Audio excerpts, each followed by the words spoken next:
Is Darth Nihilus truly as powerful as people say he is? Or is there more to it? Greetings and welcome back to the archives. Darth Nihilus, the Lord of Hunger, is revered as one of the most powerful Sith Lords in history. Some even claim that the upper limits of his power could match up to even Vitiate. While he certainly has an impressive reputation, we here at the archives are a bit dubious about the scale of Nihilus's actual power within the lore, especially when comparing him to other powerful Sith Lords. Some of his feats have been a bit embellished over the years, leading to an inflated, and dare we say, misconstrued view of Nihilus's actual upper limits of power. In today's video, we have decided to break down each of his abilities and feats to see if Nihilus can truly stand up to the legends surrounding him. Typically in these power scaling videos, we praise the individual for being much more powerful than initially realized, but today we're taking a bit of a different approach. Since Nihilus is already known as an extremely potent and powerful entity in the Force, we wanted to consider the fact that he may not be as strong as many people realize. We already know this video may be controversial, so we ask you to keep an open mind and to share your thoughts in the comments afterward to see if you approve or reject of our analysis of Nihilus. Before we get into this, we wanted to mention something else. Not all is what meets the eye when we discuss these characters' power levels. These types of videos can often lead one to believe that just about any character is overpowered, especially when we line up their feats back to back. If we were to judge someone like Obi-Wan based off of all his feats collectively, he would look like he could take on Sidious by himself. But it is worth noting that these feats often have specific narrative circumstances in which they are performed, and may not accurately reflect the character's actual overall power level. With that said, Nihilus is already known as someone who is possessive of incredible strength, and his feats are undeniably incredibly impressive.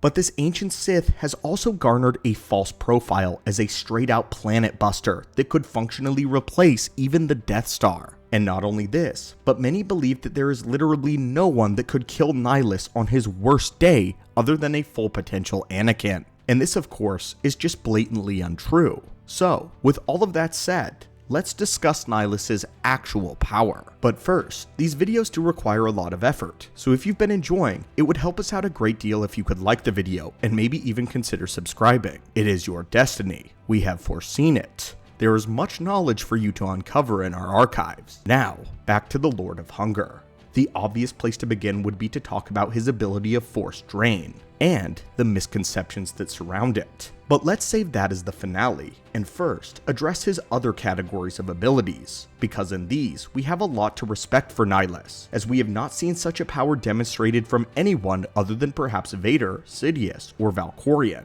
Nihilus's raw power is undisputably great. The first of these incredible talents is telekinesis. There is no Force sensitive that could stand up to Nihilus when he decided to use his mind. He could snap apart his opponents, breaking their Force barriers like they weren't even there, and ragdoll them at his pleasure, as he did with Visas Mar in their final battle. But this shouldn't come as a surprise when we talk about one of his greatest feats in the Force, which is actually the vessel that he travels, his own ship. Known as the Ravager. This was once a Centurion-class battlecruiser which had been grounded during the Mandalorian Wars due to the mass shadow generator's impact. When Nihilus was ready, he had simply torn the ship out of its grave, literally pulling it out of the mass shadow. Despite it being half a skeleton, Nihilus simply held it together with his will. It was essentially a literal zombie ship.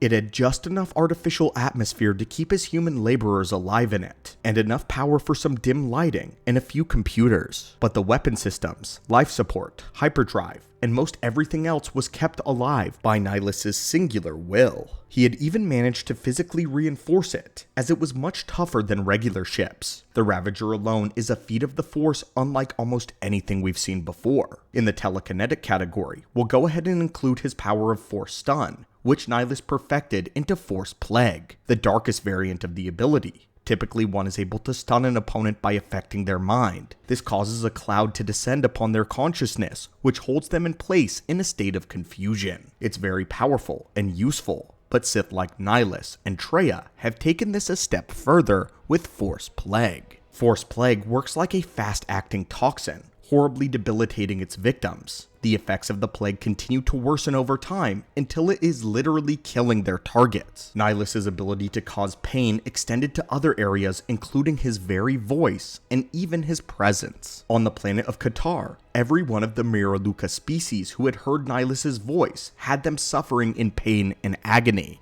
and just about all of them died. Those that served Nihilus seemed to have sort of a protection from death, but they still suffered whenever he spoke. This broke their spirits, tying themselves as willing slaves to Nihilus' ultimate power. One other technique that the Lord of Hunger was adept at was Force Lightning. While a classic power for most Sith, Nihilus was one of the rare few born with the ability to summon red lightning, the most powerful and potent color. It was also known for cutting their victims off of the Force for a very short period of time. This was a color that could not be learned. One had to be born with it. However, as a fun fact, Darth Sidious was also adept with lightning that he refined to the point of being the level of red, although it never outright turned red. But Nihilus had such a potency with this weapon that he was able to completely dispatch Darth Sion with it, blasting the Lord of Pain so hard that he went flying backward and gave up all of his will to fight. Again, we'll say it, Nihilus' lightning was so powerful that it dropped the Lord of Pain, a Sith Lord who uses his physical wounds to feed his power. There are several depictions of Nihilus electrocuting his lightsaber with the Force. While this is not something that we get to see him do in the actual lore, apparently this is a technique which charged the lightsaber blade with dark energy, giving it a stronger clash when meeting against another blade. If we had to guess, the lightning charged blade would likely radiate to an opponent's lightsaber, either shorting it out or causing it to vibrate tremendously, throwing off a Jedi's grip or causing them pain. But speaking of lightsaber combat, what was Nihilus like? What do we know of his skill with the lightsaber in the lore? While we know he was clearly more adept at using the Force, he still had a very aggressive, one-handed style focused on killing his opponent as quickly as possible. Deciphering exactly which of the 7 lightsaber forms that Nihilus used is extremely difficult. Initially, we wanted to say that it was Makashi due to the one-handed style. However, Nihilus is also able to not only generate momentum in his fights, but is quite capable of taking on multiple opponents at once, a typical weakness of Form 2.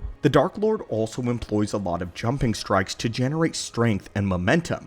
Due to his towering stature and these defining traits, we may place him as a one-handed Gem-So practitioner. Yet, while this form was aggressive, it was not brutish at all, as we can see a mark of elegance in the way that Nihilus duels. But in his blade combat, he also employs an exceptional amount of force abilities as well, indicative of techniques from Form 6 Nyman.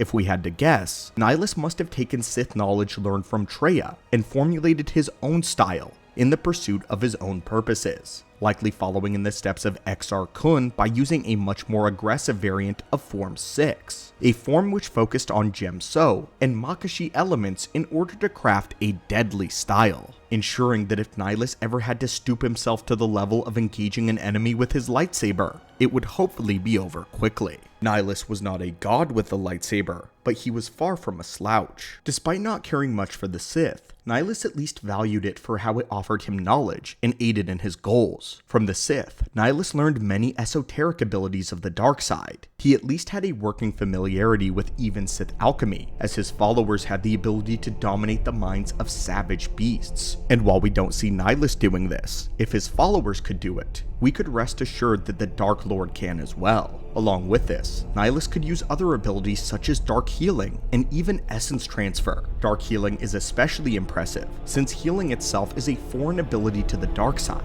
but for Nihilus, it was more like regenerating lost limbs or gashes to his clothing, since he no longer had a physical body. This is where Essence Transfer comes into play, as he had bound his spirit to not another person, but his mask and his robes, animating them and making them a sort of armor lending to his physical presence. Not only this, but after Nihilus' alleged death, it doesn't even seem apparent that he truly ever died. His spirit, or at least the influence of it, lived on within his mask, possessing and corrupting anyone who would be unwise enough to put it on. The mask was so powerful, it could even bestow force sensitivity to anyone who wore it, a feat only accomplished one other time by a different artifact, that being the scepter of Marka Ragnos. Nihilus was also able to form force bonds with people, as he did with Mar, his apprentice. This would bind their powers to one another, but unfortunately, this would backfire on Nihilus, as Mar used this to hold his power back during the final battle. To round out the collection of his esoteric powers, Nihilus could also use Sever Force, and as the name indicates, allowing one to cut off another's ability to touch the Force. Nihilus and Scion together used this power against Darth Treya to throw her out of their empire, and with all of this, it seems like Nihilus truly lives up to the legend. But now, let's get into the true meat and potatoes. Now that we've built the Dark Lord up, let's tear him down. But appropriately, let's talk about his greatest power of all, Force Drain. And with his greatest ability, also is revealed his greatest weakness. Nihilus does not get the name the Lord of Hunger for nothing. This was the ability to consume the life force of any being that he could get close enough to. And this is the power that made him famous. As a walking wound in the Force, Nihilus had an insatiable need to feed the void within him. Otherwise, it would threaten to consume his being. His body was eaten away by this void, leaving only his spirit. And in order to not lose that, he had to continue to eat. But the more he fed, the more the hunger demanded of him. His power may grow, but so too did the craving. The imminent threat of his destruction chases him wherever he goes, leading him to become a creature of pure will and intent. No longer a man, barely even a Sith, bent on consuming all life in the galaxy rather than rule. And then would come the universe. His power in Force Drain was at first an unconscious one. Whilst wandering the wastelands of Malachor 5, he found another survivor of the devastation and accidentally fed upon his life force. He abhorred the experience as it was frightening and nauseating, but for one euphoric moment, all of his pain was gone. But then it returned, worse than ever. Nihilus continued to feed on living people more and more until he was taught by the Sith and taught to consume Jedi. Nihilus learned to be an ambush predator, catching them off guard, stunning them, hiding in the shadows wherever he consumed their Force energy, leaving the Jedi empty husks. His power grew until he was able to feed on groups of Jedi at once, and then entire populations. As we are told, his hunger became so powerful that he was able to locate entire worlds throughout the Force, visiting them to feed. But this is where we get the planet-busting misconception. At the archives, we have met a handful who believe that Nihilus visits a planet and then consumes it entirely, destabilizing its core and causing it to rupture. This is not true or accurate to the lore of Nihilus's power though. When it was said that he could consume a world, what he did was spread his power over its surface. The people of the world of Qatar saw manifested as a rolling storm of dark smoke, something like a black avalanche trampling across a landscape. When it passed over, plant life, animals, people, anything with a modicum of energy in the Force would be drained and given to Nihilus. This would ravage the crust of the planet, but it would not destroy it completely, just its population and ecosystem. We do not say just as if this is a small feat. Believe us when we say this is no small feat at all by any standards whatsoever. No normal Jedi or Sith could accomplish this, especially in this short period of time. However, it just doesn't have the same effect that people believe it does. Others think that this makes Nihilus on the level or above the level of Valkorion, who had to use a ritual to do something similar to this. The difference is though with Valkorion, he didn't just absorb the Force from the people, Sith, and plants. Valkorion absorbed the ambient Force energy from the very atmosphere of the planet. He left Nathema a literal null spot in the universe where the Force no longer existed. Nihilus never did this. He could only feed on living beings in which the Force resided, not the ambient Force energy itself. Otherwise, he wouldn't need to feed on people at all. The second is Valkorion Vitiate did not require feeding to support his power, but Nihilus did. He was a slave to his hunger. The gnarling flaw of Nihilus is that his power was entirely dependent on his ability to feed. Each time he consumed someone or something, his hunger and power would grow, but only his hunger remained consistent. His power would fade over time if he did not feed soon enough in order to replenish his strength. Not to mention, Force Drain was his primary method of defeating anyone who stepped up to him. If he was not able to drain them, then he was in trouble. such as was the case with his battle with Mitra Surik. He had attempted to feed on her, but was unable as she managed to repel him. This, combined with Visas Mar holding his godlike power down, holding it back to a manageable level, caused him to have a swift defeat.